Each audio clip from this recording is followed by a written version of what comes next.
الرحمن الرحیم خاصیات ابواب کا سبق نمبر 11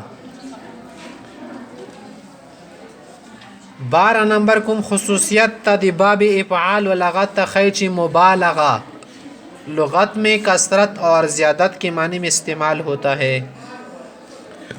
په لغت کې د مبالغه معنی د دیوشي زیاتېدل ډیرواله اصطلاح में اصل माखज़ में कसरत और ज़ियादत का होना माखज़ की ज़ियादत रोशी फिर इसकी दो किस्में हैं पदवा किस्म दा पहला ये कि मकदार में हम एक दौर ज़ियत शी जैसे असमरन नखलो खजूर का दरख्त बहुत पलदार हो गया ये खजूरी वन डेरा मेवादोर शवा दी पर गोंगी गोंगी निवली दी फलदार हो गया मना मेवा वर के डेरा शवा दूसरा ये कि मुबालगा कैफियत में हो په مقدار کې نه کیفیت مزیدور شي لکه تو اسفر الصبح صبح خوب روشن हो गई صبح ډیره رونو شوالا صبح قتل نشي خو بزدسي قتل شي ډیره رونو لګل کاما رونو ابتدا 13 نمبر د ابتدا لغت में शुरू होना शुरू کېدل تل شي اصطلاح में किसी फेल का ابتدا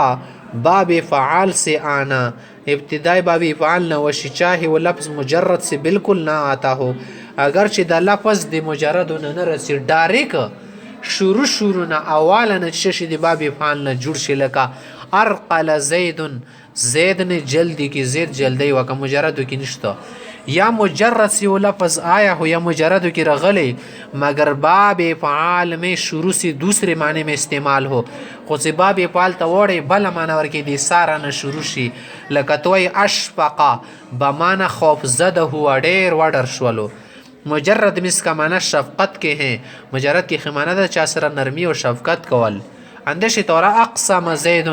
زید نے قسم کائی قسمی اخاڑو مجرد میں اس کا معنی ہے تقسیم کرنا قسم یقسم و تقسیم والی تلش بل دا موافقت باب فعال کا معنی جس کی باب کے موافق ہوتے ہیں وہ 4 ابواب ہے موافقت یہ باب فعال ولزنه د سیمانی دی کنه ساکی دی موافقت ولا معنا اور کی خودی سره څلور بابونه نور اشتو سره موافق دي ثلاثی مجرد تفعیل تفعل استفعال پہلی کی مثال دجل لیل و ادلج الليل شپات یا رش و ادجل لیل اند من دجل لیل و ادجل لیل دوڑ یو معنا ده دوسرا باب فعال سے ہیں اور دونوں کے معنی رات طریق ہو گئی شپات یا رش والا نه دا جادي مجرد نه دا وګور اد جادي باب فعال نه دی باب فعال څلورو بابونو سره موافقت کې یو مجرد سره بل دوسری کی مثال دی باب طویل مثال دا ګوره اکفرته کفرت میں نے اس کو کفر کی طرف منسوب کیا هغه یو کفری کور کړو مخال کو توخلو دا سړی کافر شو دا ویلی